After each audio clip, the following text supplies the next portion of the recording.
Hello and welcome to the LARP News.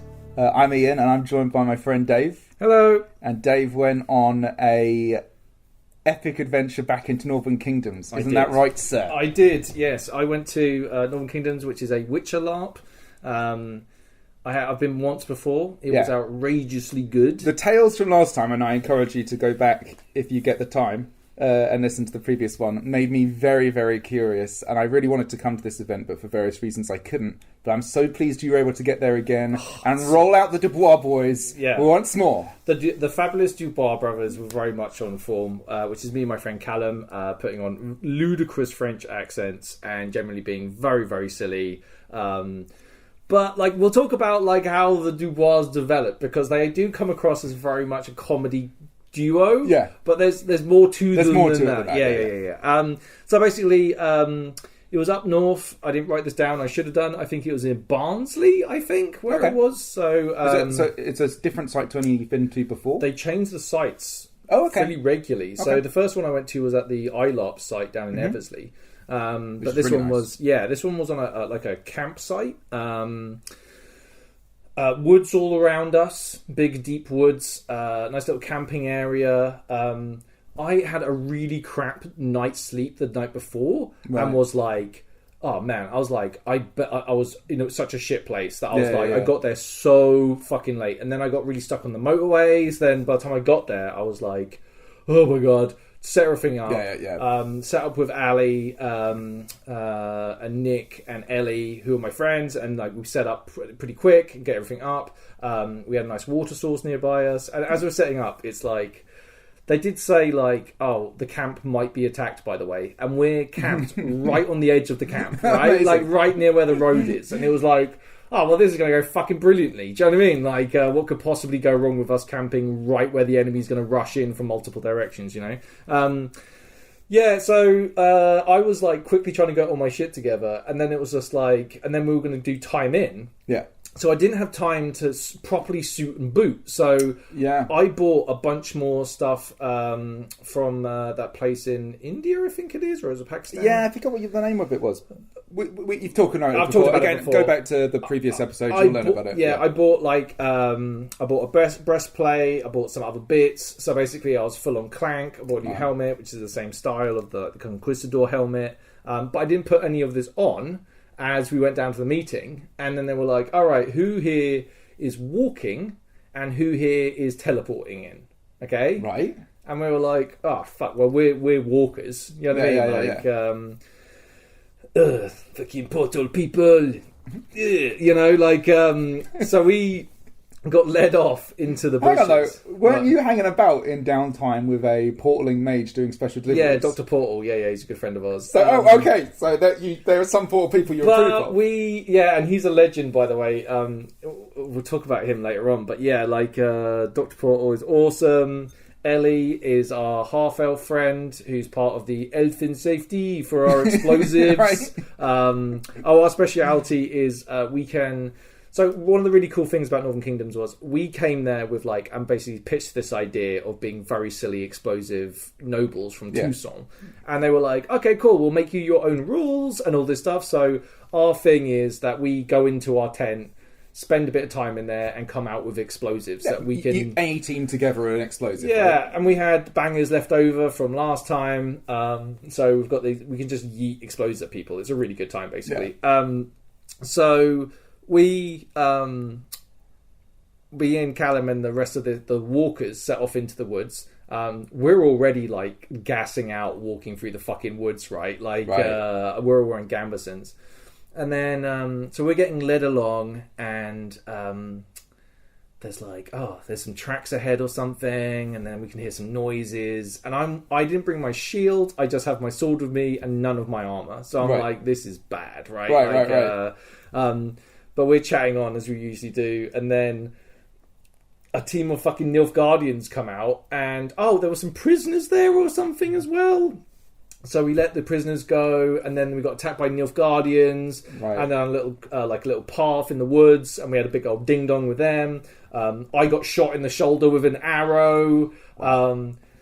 Immediately get handed. I fall back or whatever, and then it's just I immediately get handed a traumatic wound card.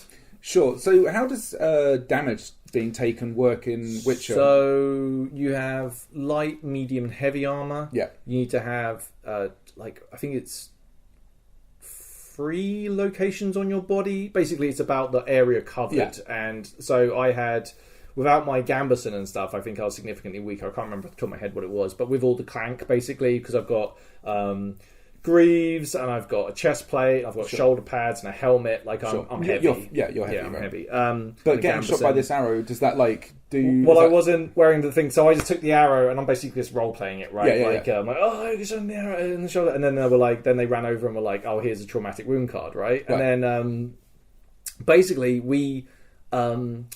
Callum had a shield and his ball dagger as his only weapon. So he's got this big fuck off shield and a ball dagger, and he's just like getting stuck in. Yeah. And then he gets injured as well, but there's like one healer in our whole group. Oh, okay? And when you get given a traumatic wound, a lot of them have like, if this isn't treated within this time, you're dead. Oh, right, okay. So this poor healer's trying his best to kind of like fix us all up, and we're like, oh, please help me, I'm dying here, please, and really carrying on. And it's like, turned out the wound in my shoulder was very bad, but luckily the physic managed to help me. Right. And then we all headed into the camp basically, and kind of like really good. Time to get the blow away the cobwebs, get little fisticuffs off straight away. Really good seeing people. People were really happy about the Dubois being back, which is really nice when you're playing like a really loud, fairly obnoxious character. Yeah. It's like, it's nice to know that you're kind of like people are excited about you being there. Yeah. I think it's a because sometimes when you're playing quite a big character, it's easy for maybe people to think that you're very confident, but it's actually like there's a lot of front to it, right? And you need if everybody is cold to it, then it's a hard time. It's all front. Yeah, it's all front. In fact, like a character can be especially with an accent, is a really great shield. Because you can literally be. I am Jean-Michel Dubois, the noble from Tucson. It's a nice mask to put on to be able to give yourself a bit of confidence when you're doing stuff like that, right? It gives you a little bit of distance from yourself, so you don't have to necessarily take something that is coming towards you negatively. Yes, absolutely. Also, I don't know. We'll talk about it. But this one guy is like. My brother Jean Paul is arguing with this guy, and then this guy pulls out a spoon and attacks Callum on the way back to the camp. Right. And we're like, this is assault! He assaulted him with a spoon! And it's just and we're yelling at him, and really, really good fun. This guy comes up again. I'll call him the spoon guy because I didn't actually contact him, so I don't know whether he's called me talking about him. But then we head into the camp, and it's like, we're hanging out. It's got dark by this point. The camp setup looks incredible. They have obviously there's all the different camps of the different people in the free company. We're a mercenary company. That kind of set up. But they have a communal area, which is this big, half the tent is enclosed with some seats, and then there's another bit with an open sided but still covered over the top, and that has this giant table in the middle with maps and candles burning. That's it's cool. There's wax everywhere, and it's just this really great vibe to the whole thing, right? It's just, really cool, really helps set the scene. It gives us a communal area that we can go and sit around and talk and understand what's going on. And we literally we're hanging out, and we're all chatting, and Callum's just me and him are chatting, and there's a few people milling around, and we don't know who everyone is because you don't know who is everyone in the free company. And then this guy pulls out a knife and stabs it into fucking Jean Paul's neck. Okay, what? Yeah, right there and then, just stabs him in the throat, and we're like, "Oh my god!" And then he runs off, and then I think someone else got attacked. Anyway, I don't pay attention to anything else. I'm like, "Oh, someone has smelled my brother. He has been stabbed." And Callum go, and blood spewing out of his neck, and we're like, "Oh my god!" So a physic comes running over, helps him out, stops all the bleeding, and kind of helps him. I think he might have got a traumatic wound, I'm not sure. But we are not safe in the camp. Wow. Straight off, assassins are among us, okay? They managed to kill one of them and capture the other one, okay? Right. And I'm like, cut his balls off! We want his fucking balls! He attacked my brother! And we're like, so then they're like, no, we have to question him first. Let's heal him. We're gonna heal him. And I'm like, what? Cut his balls off! And I'm like, they will heal him, and then we're gonna interrogate him. And so they bring this guy around, and then Callum walks in there, and it's just like, just starts screaming at him, like, just grabs him by the lapels and just, I'm gonna cut your fucking balls off, I'm gonna fucking, and it's just like, this guy's like, oh, and then it's just like, so then, this guy spills all the beans, right? Like, we're like, if he doesn't answer your questions, we'll cut his balls off for you, you know, like, we want his balls, constantly. Anyway, this turned out to be a very good interrogation technique. So the guy, I think, ended up... We weren't involved because we just were loitering in the background. But, like, I think he spilled the beans on what was going on. Oh, I should say there was... we heard about this guy called the Butcher. Right. Okay, he's like the baddie. Was this just like a rumour them circulating? I think so. It was like his mob was operating in the area. I think it might have been... We might have bumped into him before. I don't know all the actual... Northern Kingdom's lore, but this guy I think we'd bumped into him before and he'd been a dick about it. I think the last event that I didn't go to. Yeah, it's worth saying. There's been, is it just one or is it two events? One event I missed because between the two, which is unfortunate. But so I think this guy was a character from the last one, and was like the building up. This guy is like a bad guy that you need to fucking deal with. You know, the Nilfgaardians are still running around. There was a whole thing about like elves getting slaughtered last event that I wasn't involved in, but there's all this kind of like if you don't know about the Witcher stuff, like go and play Witcher 3 because it's fucking awesome. Yeah. The books are supposed to be quite good as well, but the kind of general feel to it is that your elves, your dwarves, your sorcerers, sorceresses, they're all basically, most people in the world are just kebabbing these people in large numbers. So they're a kind of like a poor bunch of people, but like still powerful in their own right. But there was it's like just to give some heads up.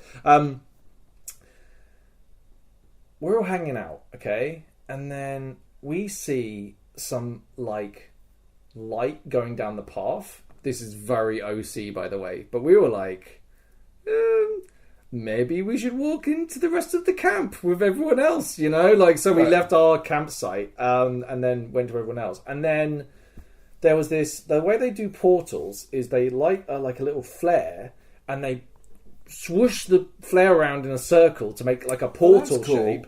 And then I think this is what happened. Oh, and then a guy jumps out and he's like...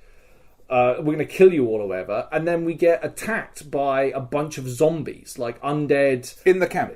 Yeah, like they come running down the hill into the camp, and we're just like, oh my god.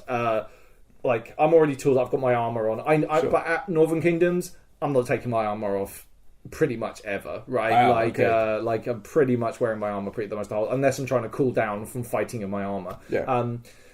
So we've got shields. We're definitely a bit more braver this time, and we're getting stuck in. There's a green flare goes off and falls down, and like smoke's going everywhere. I was keeping out of it, but then I saw one guy kind of struggling fighting in the smoke, so I was like, I got to go and get in there and help out. So I jumped into the smoke and started fighting, and then this lady came up to me and was just like, and you get a traumatic wound type thing. And it was just like, oh dear.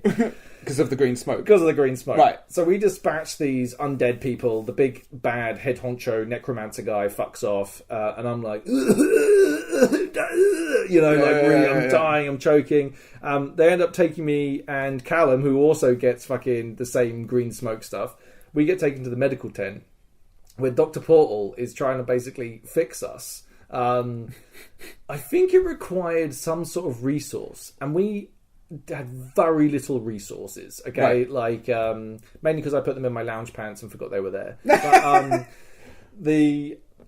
the medical stuff is really fucking fun. Like, it's kind of like, I'm obviously like, and he's just like, it was my nose. I was coughing, but it turned out to be something up my nose, and he had to get a knife and put it in my nose, and then there was like pus, and it smelt really bad, and it was all this stuff, and like Callum had something similar, and it was just like, but again, this is when I found out, like, if that didn't get treated in a certain amount of time, we dead. You know what I mean? Okay, So yeah, it's yeah. like, oh dear, traumatic wounds are no joke, you know? So this is all pretty Friday much pretty early on. Yeah. Yeah. Like, this is all happening, like, right away, right? Yeah, like, yeah. time in, I think, was around 7. It was dark by 8-ish. And it was, like, around that time. Yeah. And it was, like, all of this is happening pretty thick and fast after this. So after we dealt with the undead, and I got my nose, and I was going, oh, my nose is my best feature, be careful. And then after the thing, I was just like, how does my nose look? Does it still look beautiful? And yeah, it was really fun. And but then we're all hanging out again, and then we hear like some shouting coming from up the hill. Okay, so we're like, what the fuck is this, right? So we walk up there, and there's a fucking herd of angry villagers, and they're yelling abuse at us and calling us murderers. Wow. Okay. And we're like, we're not murderers, you know, like, we haven't killed any innocents. And then Callum's like, well, there was that one time. No, that doesn't count. It's like, Yeah. Basically, what I think happened was the necromancer had killed a bunch of people, then raised the dead, and they were the zombies that attacked us. Right. And then when the villagers came, they were like, hey, you killed all of our people, right? Yes. And this one guy had a baby and was going like, hey, I have a baby, be careful, blah, blah, blah. And I'm like, and we're like, we must protect the baby. And like, and then we're like, no, we hate you. And it was all a lot of shouting. Right. A lot of shouting and a very confused scene, and we weren't sure whether it was all about to kick off and get really violent. We were going to have to execute a whole bunch of new villagers. You know what I mean? Okay. Like, very much the theme of that The is Witcher, like, yeah, if it kicks off, then we might have to just murder some villagers. You know what I mean? Hey, if you talk shit, get banged, right? Yeah. So it's all been a lot, right? Like this evening, a lot. That sounds like a lot. Yeah, so, and it's late anyway, right? Like it's, but then Callum's got his game, which is, you know, the dice game where you have to say the numbers? Oh, it's the same one I played? Yeah, it's the same one you played. Okay. Where You can't tell me how to the rules for this, by the way. You roll some dice. Yeah. And then you have to guess what the number is. And then if you get correctly, then you get the money, right? Yeah. And you roll it 3 times, and he tells you twice, and then you have to guess on the third one, right? Yeah. I know now how this works, okay? Yeah. And it's genius. It's so good. Anyway, so we're playing this game, and people are spending a lot of money on it. One guy guessed correctly because he guessed. But we're having a really good time. It's really fun. And then this shit called Gomi, okay? Yeah. It basically, you can ask for clues. You can pay for clues. You can pay for the correct answer, okay? And this guy had paid to find out, and then while the guy's playing it, told him the answer. Right. And it was just like, okay, the Dubois are very friendly. Yeah. We like people. Yeah. But we hold a grudge like a motherfucker, okay? Yeah. And we were fucking furious. Like, what an asshole. Like, why would you ruin the game, right? Like, just play the game. That's where the fun is.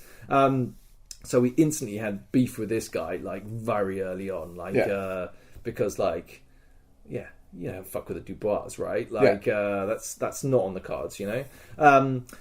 And then, and that's kind of, we kind of hung around, drank for a little bit. I went to bed at around midnight, around then. I'd got no sleep. I was exhausted. Sure, of course. I wanted to get some decent night's sleep for fucking Saturday. I did hear stuff going on, but I'm not sure what happened. Yeah. So, also they have like a full-on forge there with blacksmiths, okay? And the blacksmiths kept imitating sounds of monsters. Everyone just kept on grabbing their weapons because they were like, oh my god, it's actually a monster. No, it's the dwarves in the fucking blacksmiths or whatever, you know? Like, amazing. Really funny. Are they players or are they NPCs? I think they're NPCs / players. Yeah. I think they're just dudes that enjoy blacksmithing and Yeah. like rocking up and being part of the thing.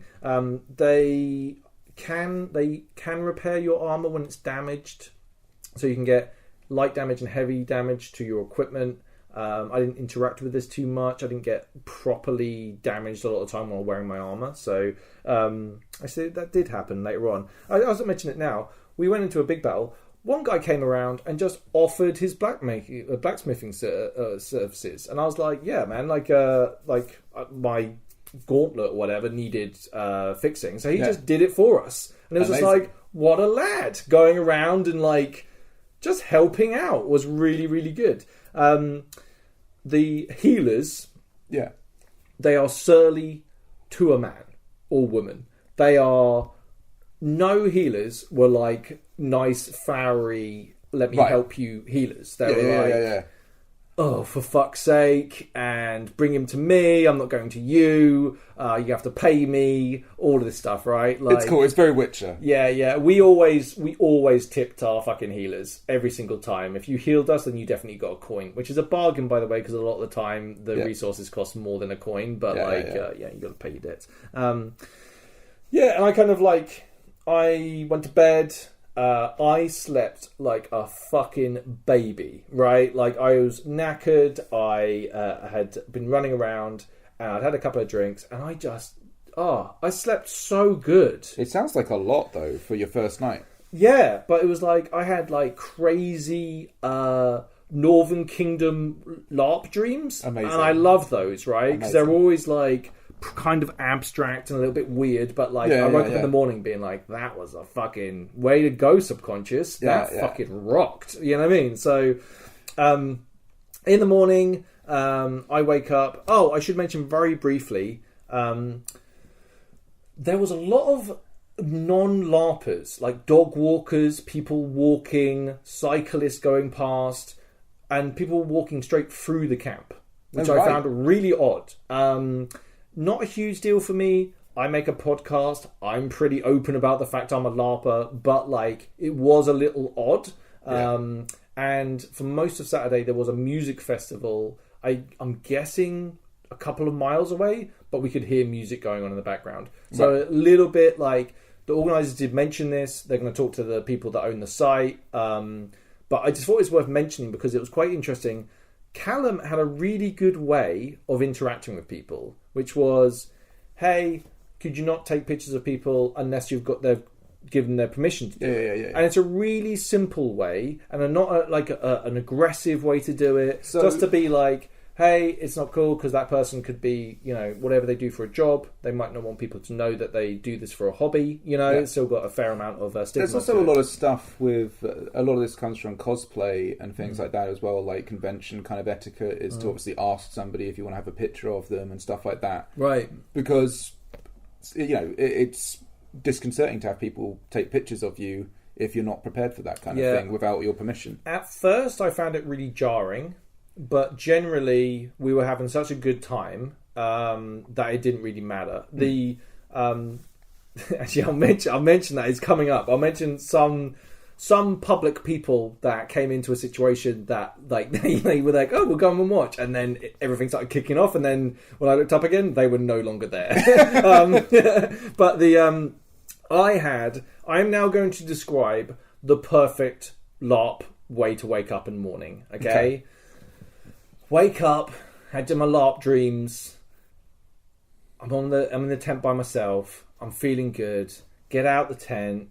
I'm then greeted by a cup of coffee and porridge. Amazing. I eat the porridge, have the delicious coffee.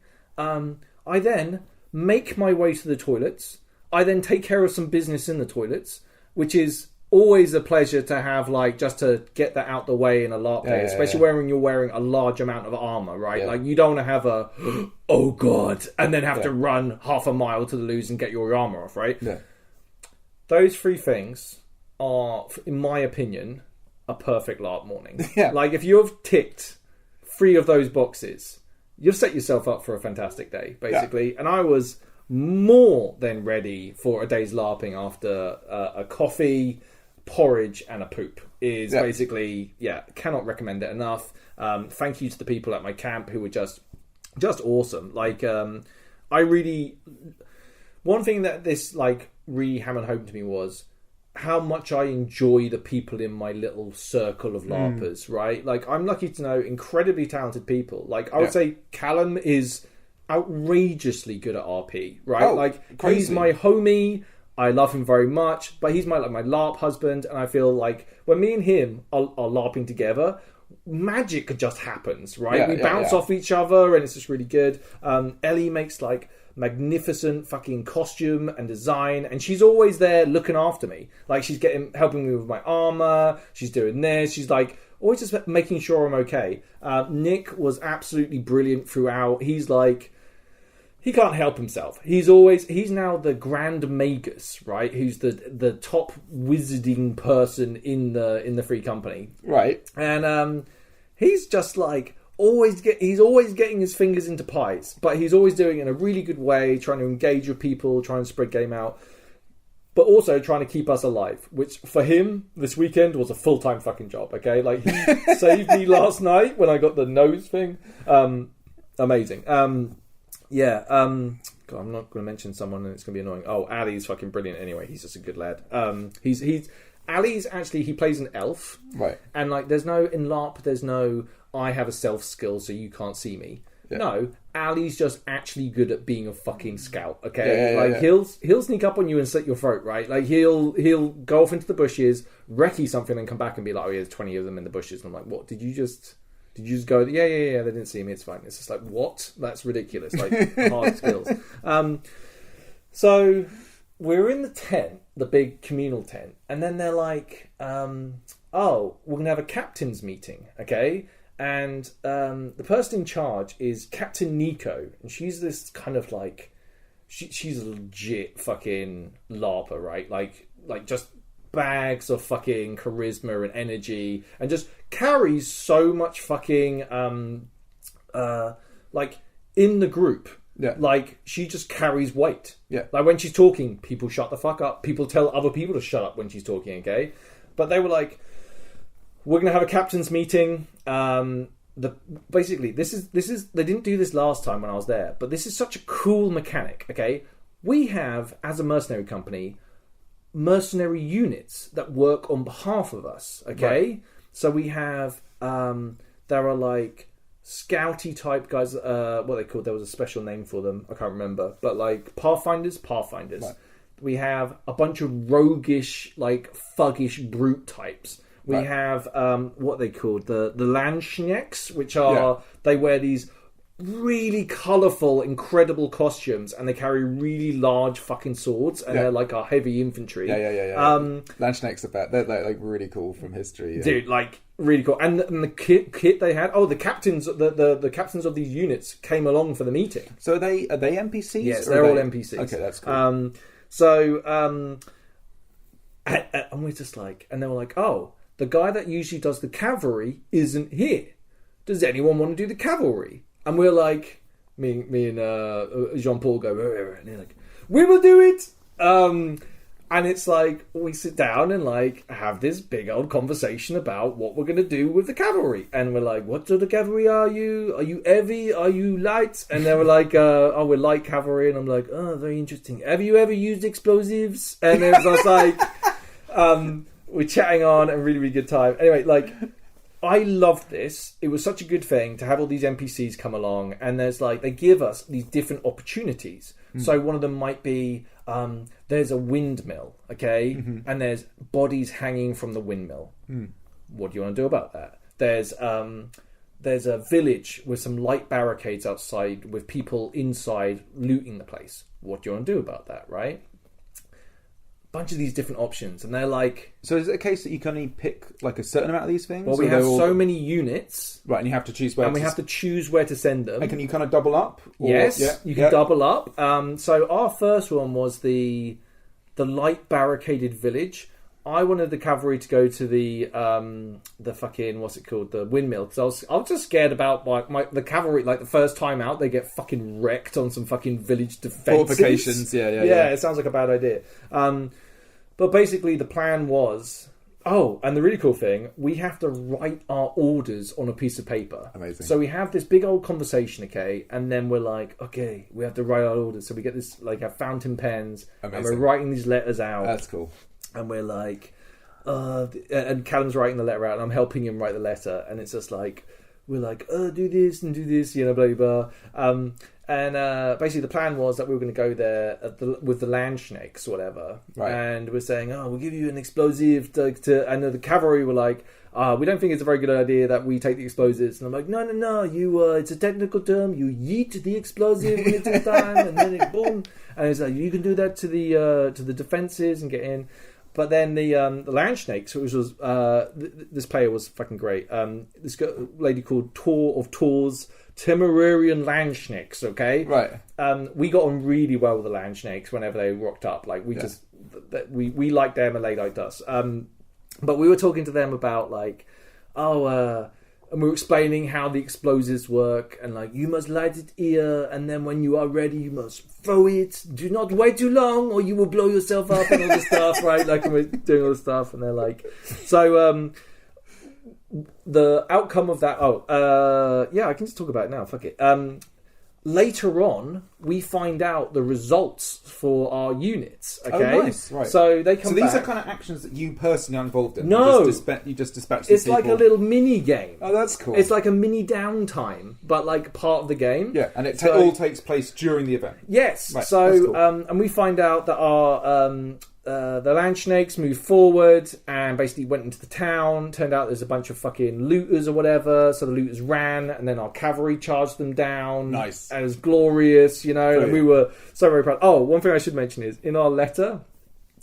So we write this really like long letter about, oh, be careful, don't take any risks, like all this stuff. Yeah. And at the end, we're like, we went into minute detail on little kiss, big kiss.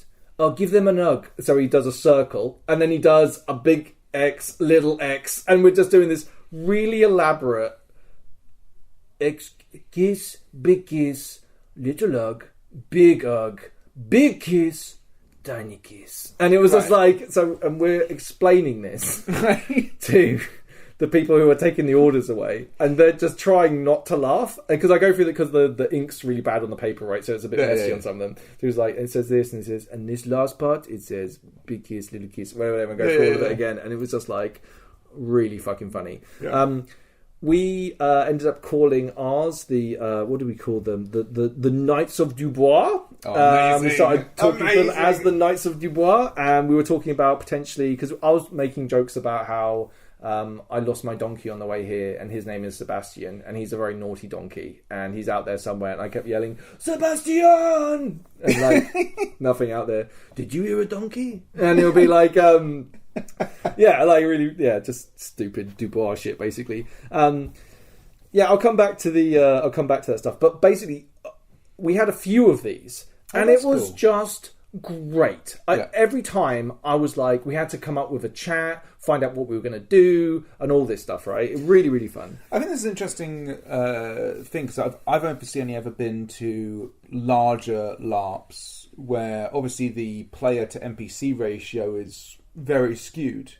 At somewhere like Northern Kingdoms, obviously you're going, there's a lot more NPCs. 50 players, around 30 NPCs.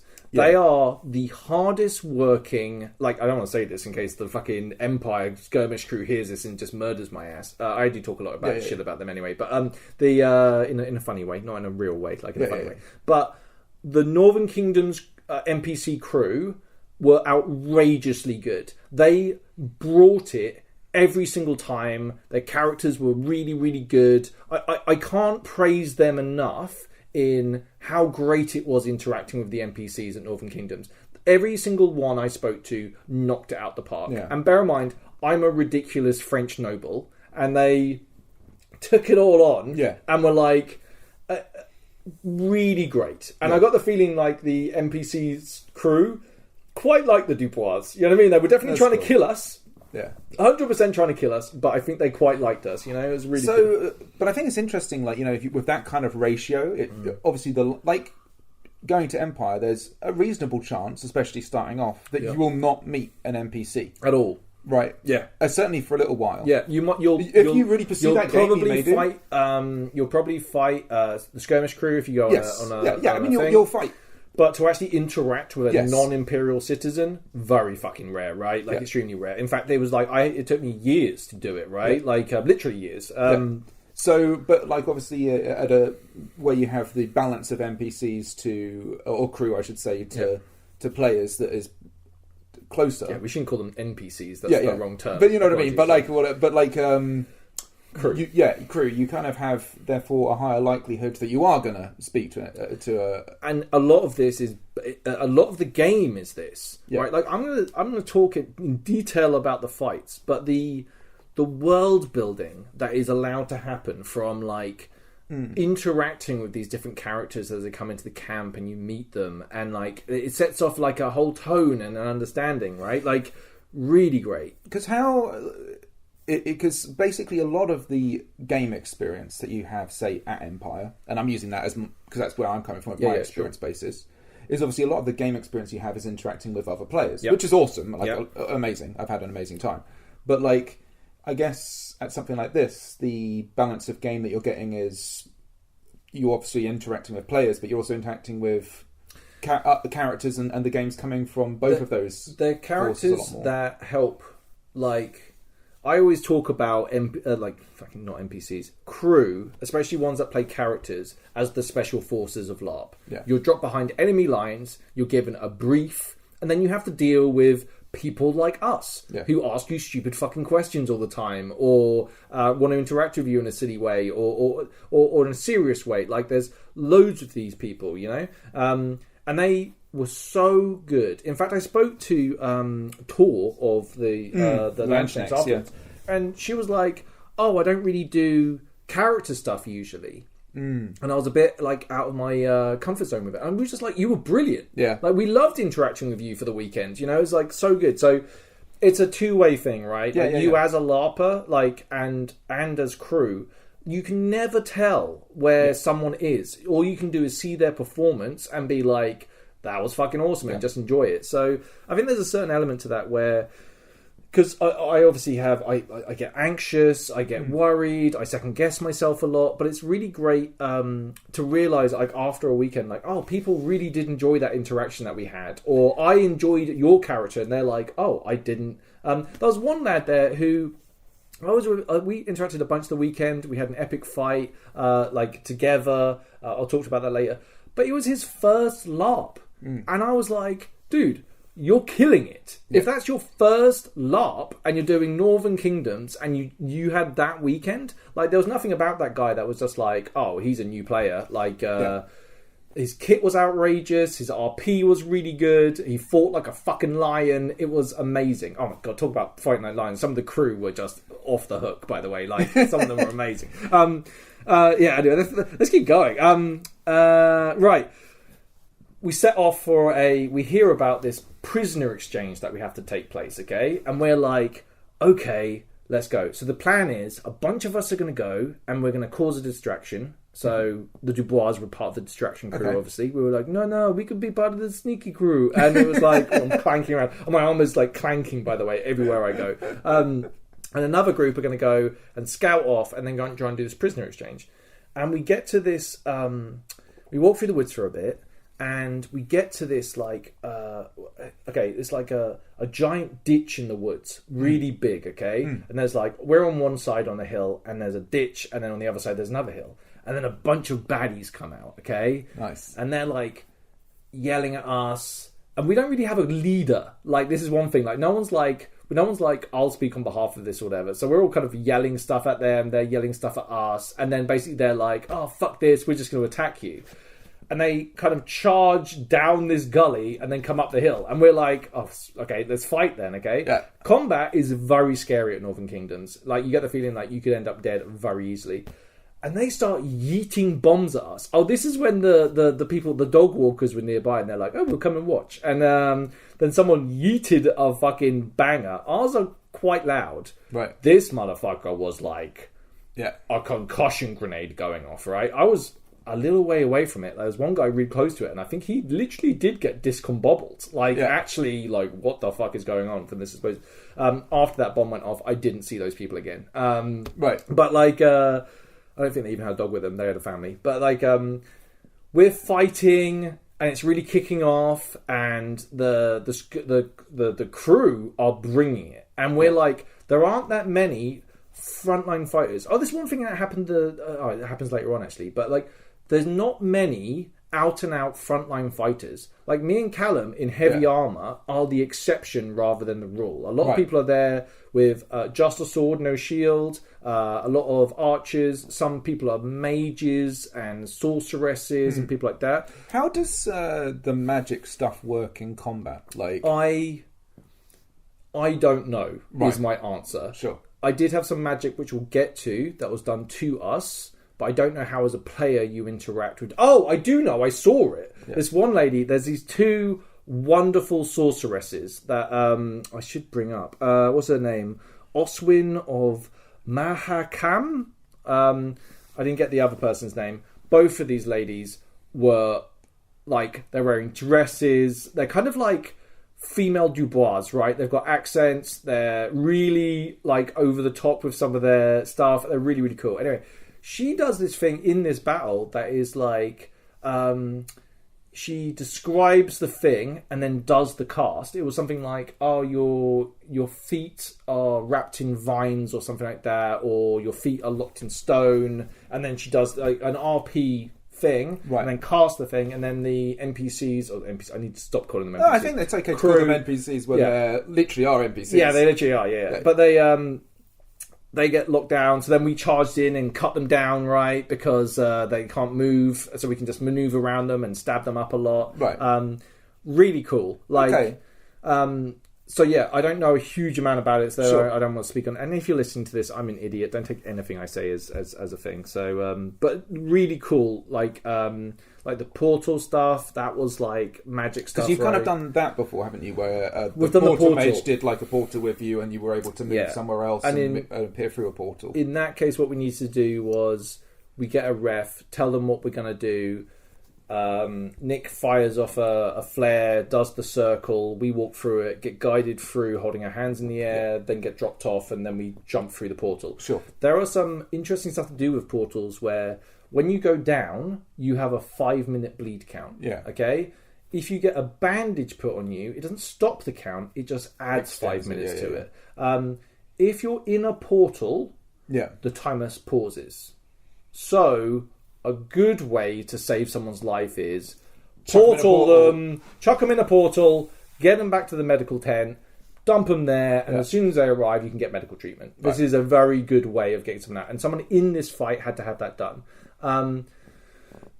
Callum got a traumatic wound at this point, okay? And it was like... So at this stage, just set me the scene. They're still coming up this They charge up the hill, and we're fighting them. And you're on the lip of it, and they're still trying to push up? But they push through, they push into us, and there's a lot of people just pulling back and giving ground. Okay. And it's anarchy. Yeah. It's very stressful. Everyone's running everywhere. I'm fighting my ass off trying to defend ourselves.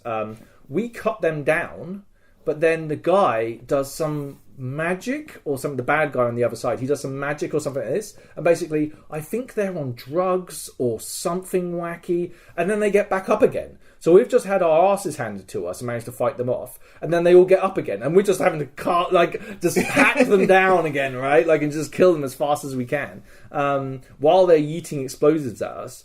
One thing that's important, Callum threw an explosive, which no one really paid any mind to and attention to. It's quite a big deal that we throw explosives, but what's really cool is the ref came up to us immediately and was like, hey, that banger didn't have much of an effect, have one of ours. Oh, that's cool. And I was like, no, we've got bangers, but that is fucking awesome. Yeah. Like, that's awesome. That like the orgs care about our experience is so good. Like, it's you like, they deeply cherish the players. I think it's also like understanding the fact that obviously when stuff's crazy, people don't hear things, people don't understand. Like, when's a banger going off near you? This isn't a criticism of all the crew. An org can have a perspective where they can see this stuff and they can see what's... When you're yeeting explosive, you kind of are putting it behind them usually. Yeah. If a bang goes off behind you, you don't know how close it is, right? Yeah. Like, I'm painfully aware of the explosives because I'm an explosives guy. Yeah. So therefore, when people yeet explosives at me, I would run away and hide behind my shield. And when it went off, I would fall onto my back and I have to get myself back up again. You know, like, just all about performance, right? And just trying to sell the chaos, hits, right? Then we had... So, Callum's injured. Yeah. Okay? And it's like, we're trying to fix him, and it's just like, I need this one specific herb. Right. And nobody's fucking got it. And we're like, oh my god, like, he's going to die in a very small amount of time if we don't find it. And that's when Captain Portal comes strutting in, and we're like, Captain Portal, you have to help us, he is dying, and we need rebirths. You have any rebirths? And he's like, let me check. And he's like, Honey! And he's just like, then he finds the rebirths, applies it, and saves his life right there. Amazing. Captain Portal comes through again, saving our asses. And I'm also wearing my big fancy riding boots. Oh yeah, they look really cool, by the way. Yeah, they look fucking amazing. Oh my god, my feet are still dinged up with blisters now and this is 2 weeks later that they're still healing. Oh my god, I need to break those bad boys in. But I only ever wear them when I go to LARPs, so it's difficult. But yeah, my feet were pretty wrecked. I changed into my boots after this and just strapped them out real tight. Ignored the pain and got on with it. We will come back, I think. We'll have a little breaky break. I think we're kind of a nice halfway point right now. I agree. We are potentially a halfway point here. There's a lot to happen. There's a lot still to happen. There's a lot that I think we've managed to talk about a lot. And it sounds like it's been action-packed. And I'm sure this is just the beginning and there's going to be way more. Yes, indeed. Well, join us next time when we will discuss the continuing part of Northern Kingdoms. Oh, yes. Bye-bye!